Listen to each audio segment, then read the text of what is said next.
విశాఖ జిల్లా గాజువాక పెద్ద గంట్యాడలో రోడ్డు ప్రమాదం జరిగింది. బైక్పై వెళ్తున్న కంబాల మాధవరావును క్రేన్ ఢీకొట్టింది.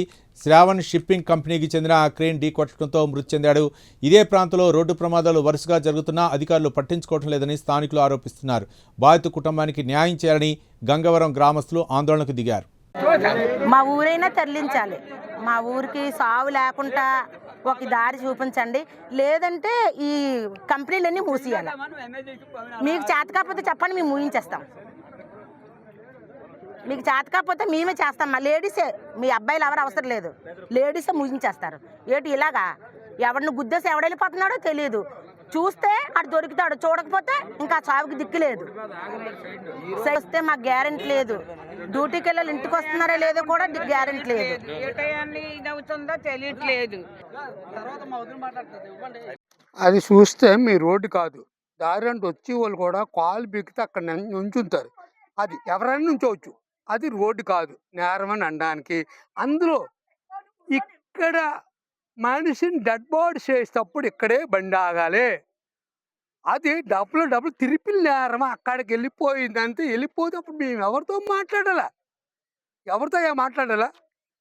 డెడ్ బాడీ ఎక్కడ జరిగిందో అక్కడే బండి ఆగాల. దానికి డబ్బులు తిరిపిలు కూడా నేరం అని చెప్తాను నేను. కోర్టుకి వెళ్ళి మాట్లాడగలను. ఇక్కడ మనిషిని చంపేసి వెళ్ళిపోతాడు, ఎవరైనా చూడకపోతే వెళ్ళిపోతాడు కదా. అప్పుడు మేము ఎవరితో మాట్లాడాలి? ఏదో జరిగింది, అక్కడ ఎందుకు ఆగలేదు బండి? నువ్వు వెళ్ళిపోతావు కదా. ఇప్పుడు ఆ బండి ఉండబట్టే మీరు వచ్చారు, మేము ఏదో చెప్తున్నాం, నాయన ఇది చేయడం ధర్మా అని. వెళ్ళిపోతే ఎవరిని అడగాలి మేము? ఇది చట్టం ప్రకారంగా తిరుపులు నేరమా? బండి అక్కడ బండి అది ఇక్కడికే రావాలా? ఎక్కడికి రావాలా? తెలుస్తుంది. అట్టి పరిస్థితిలోని ఈ జనములు ఈ ఊర్లోని ఒక న్యాయం జరగట్లేదు, ఒకరికి ఇది అవ్వట్లేదు. ఏ టయాన్ని అలాగ ఉంటుందో తెలియట్లేదు. తల్లికి పిల్లనాకంట, పిల్లకి తల్లినాకంట అయిపోతున్నారు. ఈ రోజుని ఇంత రాత్రి చచ్చిపోయిన మనిషికి ఇప్పుడు దారి లేదు. ఎందుకు అలాగొచ్చింది? ఇది ఊరా అడివా? అండి, నేను రాత్రి కంబాల మాధవ్ అనే వ్యక్తి గంగవరం నుంచి గంటెడల మార్గంలో శ్రావణి కంపెనీ నుంచి వచ్చే జేసీబీ ఢీకొని మృతి చెందడం జరిగింది రాత్రి 8 గంటల ప్రాంతంలో. రాత్రి 8 గంటల ఇన్సిడెంట్ జరిగింది, కానీ ఇప్పుడు వరకు కూడా ఏ అధికారి కూడా వచ్చి ఆ ఫ్యామిలీతో మాట్లాడడం కూడా జరగలేదు. ఆ ఫ్యామిలీ చాలా దిగ్భ్రాంతికి గురై ఉన్నది. ఎందుకంటే ఇప్పటికే ఈ రోడ్లో సుమారు 6 చనిపోయి ఇది 7వ బాడీ. ఈ రోడ్లో నిత్యం 25,000 జనాభా నిత్యం తెల్లవారు సాయంత్రం ఉదయం నుంచి సాయంత్రం వరకు తిరుగుతూనే ఉంటారు. స్కూల్కి వెళ్ళేటప్పుడు కానీ, డ్యూటీలకు వెళ్ళేటప్పుడు కానీ. వాళ్ళైతే ప్రాణాలు అరచేతులు పెట్టుకొని ఇంటికి వచ్చేంత వరకు కూడా వాళ్ళ ప్రాణం ఉన్నదా లేదా కూడా టైప్లో ఉన్నది. ఎందుకంటే ఈ రోడ్డు మీద చాలా వెహికల్స్ తిరుగుతున్న, భారీ వెహికల్స్. దానివల్ల మా గంగవరం 4 గ్రామాల ప్రజలందరూ కూడా చాలా ఇబ్బంది పడుతున్నాం.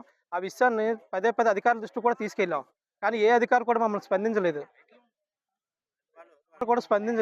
పదే లెటర్లు కూడా పెట్టాం. కలెక్టర్ గారు కానీ, జీఎంసీ గారు, ఎమ్మెల్యే గారు కానీ, స్థానిక కార్పొరేటర్ గారిని కూడా లెటర్లు పెట్టాం. మొన్న డీసెంట్గా ఎమ్మెల్యే గారి చేతుల మీదుగా రోడ్డు శంకుస్థాపన కూడా జరిగింది. అది దురదృష్టవశాత్తు ఇలా జరగడం చాలా బాధాకరం. ఈ ఫ్యామిలీకి ఇమీడియట్గా న్యాయం జరగాలి. ఎందుకంటే ఆయన వయసులో ఉన్నాడు, స్టీల్ ప్లాంట్లో పనిచేస్తున్నాడు. అతనికి 2 పిల్లలు. ఆ ఫ్యామిలీ చూస్తే నడి రోడ్డు మీద పడిపోయింది. ఆ ఫ్యామిలీ ఎవరు ఆదుకుంటారు?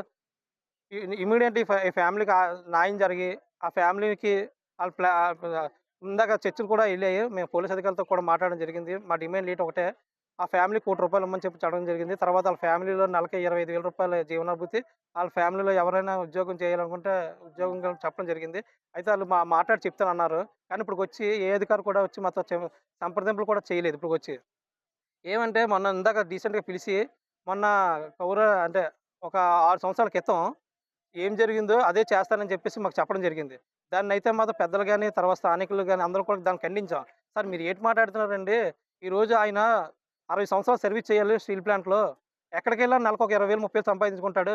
ఇప్పుడు ఆయన దగ్గరికి నాకు తెలిసి ఒక 45 ఇయర్స్ ఉంటుంది అనుకుంటున్నాను. 45 అంటే 15 ఇయర్స్. మంత్లీ ఒక 20,000 శాలరీ వేసుకున్నా 12 నెలలు ఇంటూ 12 ఇంటూ 20 అంటే ₹2,40,000. అంటే 15 సంవత్సరాల సర్వీస్ అంటే మీరు ఎలా వెలకెడుతున్నారు సార్ అంటే, ఇంకోటి మాట్లాడానని చెప్పి చెప్పడం జరిగింది. లేదు సార్, మేమైతే ఒకే డిమాండ్ మీద ఉన్నాం సార్. వాళ్ళ ఫ్యామిలీకి ₹1,00,000 ఇవ్వాలి. తర్వాత వాళ్ళ ఇంట్లో ఉన్న ఉద్యోగులకి ఎవరికైనా పిల్లలకి కానీ మంచి ఉద్యోగం కల్పించాలి. నెలకి ₹25,000 నష్టపరిహారం ఇవ్వాలని చెప్పి చెప్పడం జరిగింది. దాని మీద కూడా తర్వాత ఇంకొక విషయం ఏమిటంటే, ఈ రోడ్డు మా కోసం వేశారా, ఇండస్ట్రీ కోసం వేశారా అని చెప్పేసి అధికారులు మేము ప్రశ్నిస్తాం గంగవరం తరపున. ఎందుకంటే ఈ రోడ్డు ఒకప్పుడు ఓన్లీ గంగవరం జనాభా తిరిగేది. ఈ రోజు ఈ ఇండస్ట్రీస్ వచ్చి పెద్ద పెద్ద కంపెనీలు వచ్చి ఈ రోడ్డుని చెల్లాచెదరు చేసేసారు టోటల్‌గా. ఈ రోడ్డు వల్ల మేము ఇంకా జీవితంలో మేము చచ్చినా ఒకటే బతికినా ఒకటి ఈ రోడ్డు మీద మేము ప్రయాణిస్తే. ఎందుకంటే మేము ఇంటికెళ్ళి డ్యూటీ నుంచి ఇంటికి గాని, స్కూల్ నుంచి గాని ఇంటికి గాని ఇంటికెళ్తేనే ఇంటికెళ్ళాము ఈరోజు ప్రశాంతంగా ఉన్నాం అని చెప్పేసి చాలా ఇబ్బంది పడుతున్నాం. తక్షణమే అధికారులందరికీ మేము ఒకటే చెప్తున్నాం. అయితే గంగవరం గ్రామాన్ని సురక్షిత ప్రాంతానికి తరలించండి. లేకపోతే ఈ రోడ్డుని ఆళ్ళకైనా వదిలేసి మాకు కొత్త రోడ్ ఎయ్యండి. మా మేజర్ డిమాండ్ అయితే ఇదొకటే. తర్వాత వాళ్ళ ఫ్యామిలీకి అయితే న్యాయం జరగాలి. మీడియా మిత్రులకు ధన్యవాదాలు. రాత్రి 8 గంటలకు జరిగిన ఈ యొక్క హఠాత్మైన పరిణామం వ్యక్తి నుంచుంటుంటే హైడ్రా వచ్చి గుద్దేసింది. ఈ యొక్క శ్రావణ్ షిప్పింగ్ కంపెనీని గ్రామస్తుల ప్రకారంగా అడుగుతుంది ఏంటంటే, ఒక ఏదైనా జరిగితే లా అండ్ ఆర్డర్ రాకుండా ప్రభుత్వం ఎందుకుంది ఇక్కడ? గంగవరం ప్రజలందరూ ఓట్లేసి ఒక ఎమ్మెల్యేని, ఒక కార్పొరేటర్‌ని నిలబెట్టిన తర్వాత ప్రజలకు న్యాయం చేయకపోతే వాళ్ళు ఎక్కడ ఉండి ఎందుకు? ఈరోజు ఒక వ్యక్తి చనిపోయాడంటే ఆ యొక్క కుటుంబం ఎంత ఆ వ్యక్తి మీద ఆధారపడుతుందో దయచేసి అందరూ ఆలోచించాలి. అలాగే అర్ధరాత్రి 2:30 గంటలకి హార్బర్ ఏసీపీ, డీసీపీ వచ్చి ఈ యొక్క పెద్దలతో వచ్చి ఏసీపీ హార్బర్ అలాగే డీసీపీ వచ్చి 2:30, 3 గంటల ప్రాంతంలో బాడీని పక్కన పెట్టుకునే చర్చలు జరిపినా సరే ఇప్పటి వరకు కూడా తిరిగి రాలేదు, చెప్తామని చెప్పి అలాగే గ్రామ పెద్దలు, టీడీపీ నాయకులు వచ్చి కూడా ఈ యొక్క చెప్పారు. కానీ ఇప్పటికే రెస్పాన్స్ లేదు. ఇంకొక అరగంటలో ఈ యొక్క వార్త విని యాజమాన్యం రాకపోతే గంగవరం గ్రామస్తులు అందరూ కలిపి ఈ యొక్క ఉన్న కంపెనీలన్నీ ముట్టడి చేస్తాం. ఎటువంటి దేనికైనా సరే అదొక వాళ్ళ కారణం మాత్రం శ్రావణ్ షిప్పింగ్ యాజమాన్యమే. దయచేసి ఈ యొక్క కుటుంబాన్ని సమన్వయంగా పూర్తిగా సహాయం అందించాలని కోరుకుంటున్నాం. గట్టిగా పరిణామం ఉంటుంది. 64 వార్డు దారివీధి పేర్ల దేవ అంటారు నన్ను. చోటంతే పెదగంటేడు మండలం నుండి గంగవరంకి వచ్చే రూట్లలో పెద్ద పెద్ద వాహనాలు వస్తున్నాయి. చోటంతే పెద్దలు మన కుల పెద్దలు అడిగితే ఏంటండి ఇంత పెద్ద పెద్ద వాహనాలు వస్తున్నాయి అంటే మేమేం చేయగలం బాబు అన్నారు. చోటంతే ఇప్పటికి 7వ చనిపోయాడు. కంబాల మాధవతో 7వ చనిపోయిన తర్వాత చూడండి ఇతనికి ముందు కంబాల మాధవరావు ముందు చనిపోతే పేర్ల కళ్యాణ్ మొన్న సేవన గోడంలో లేటెస్ట్గా చిన్న తుఫాను వచ్చి చనిపోతే పేర్ల కళ్యాణ్ చనిపోతే ఇదిగో నీకు ఇన్సూరెన్స్ ఉంది, ఇదిగో నీకు ఇంత డబ్బులు ఇస్తాను, ఇదిగో నీకు ఇలాగా డ్యూటీ ఇస్తానని చెప్పేసి మబ్బు మాటలు పెట్టేసి మన పెద్దలతో చేశారు. వాళ్ళు చేసి కూడా ఏది కూడా న్యాయం చేయలేదు. చూడంటే ఇలాగే మన కంబాల మాధవరావు కూడా మోసం జరగకుండా చూడండి ఈ గంగవరం గ్రామం నుండి పెదగంట నుండి గంగవరంకి వెళ్ళే పెద్ద వాహనాలన్నీ కూడా మనం ఏంటి ఈ రహదారులో పెద్ద వాహనాలకి వాళ్ళకి రూట్ ఇచ్చింది అయితే ఉప్పరకోన నుండి ఇచ్చారు. మనం చిన్నపిల్లలము అప్పుడే వచ్చారు, మీకు తెలియదు, నాకు తెలుసు. అప్పటికి పెద్దమ్మవారి గుడి శంకుస్థాపన చేశాను. అప్పటికే నేనే చేశాను. పెద్దమ్మవారి గుడి పేర్లాలు అయ్యంలో నేను ఉండి పెద్దమ్మవారి గుడికి శంకుస్థాపన చేసేటప్పుడు అక్కడ మనకు ఉప్పరకోనలు ఇచ్చారు. మనకి ఉప్పరకోనలు ఇచ్చినప్పుడు మనకి ఈ వాహనాలు అటు వెళ్ళకంటే ఎందుకు వస్తున్నాయంటే మన పెద్దల లోపమో లేకపోతే ఈ రాజకీయ నాయకుల లోపమో మనకు తెలియదు. చూడండి వీళ్ళు ఎవరికారు లబ్ధి పొందుతున్నారో మనకు తెలియదు. కాబట్టి సో కార్యకర్తలు అందరూ కలిసి మన గంగారపల్లి 4 గ్రామాల ప్రజలు కూడా అందరూ కలిసి ఏం చేయాలంటే మనం ఒక శక్తిపోషాన్ని పెట్టుకోవాలి. మనం ఊరాన తరలించాలి.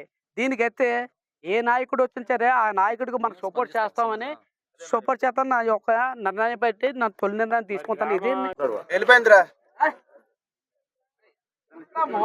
అందరికీ గంగవరం నుండి గంటేడు వెళ్ళే మార్గంలోని నిత్యం యాక్సిడెంట్లు ఎక్కువగా జరుగుతున్నాయి. అలాగే హెవీ వెహికల్స్ రావడం వల్ల మా ప్రాణాలు గుండెల్లో పెట్టుకొని మేము డ్రైవింగ్ చేస్తున్నాం. అలాగే ఏంటంటే నిత్యము ఇప్పటికే ఒక 5-6 ప్రాణాలు పోయాయి ఈ కంపెనీల వల్ల. శాశ్వతంగా మాకు రోడ్డైనా మాకు విరమించుకొని మాకు ఈ రోడ్డు ఉంచి లేకపోతే కంపెనీలకు అటువైపు ఎక్కడో రోడ్డు రహదారి ఇచ్చి మాకు లేకపోతే ఊరైనా తీసేయాలి, లేకపోతే మాకు ఏదైనా న్యాయం చేయాలి శాశ్వతంగా. కానీ ఇది చాలా దారుణమైన పరిస్థితిలో ఉన్నాం మేము. ఎట్టి పరిస్థితిలో కూడా మాకు న్యాయం మనిషి చనిపోయి ఇంచుమించు నైట్ 8 గంటలకు చనిపోతే ఇప్పుడు తెల్లవారి 8-9 అయినా కూడా ఇంతవరకు కూడా ఎవరు కూడా మాకు వచ్చి ఏ మార్గాన్ని ఏది కూడా స్పందించలేదు. కానీ ఇలా జరిగితే మేము ఈ టెంట్ ఈ ధర్నాలు ఇలా కొనసాగిస్తాం. దీన్ని ఎంతవరకైనా తీసుకెళ్తాం.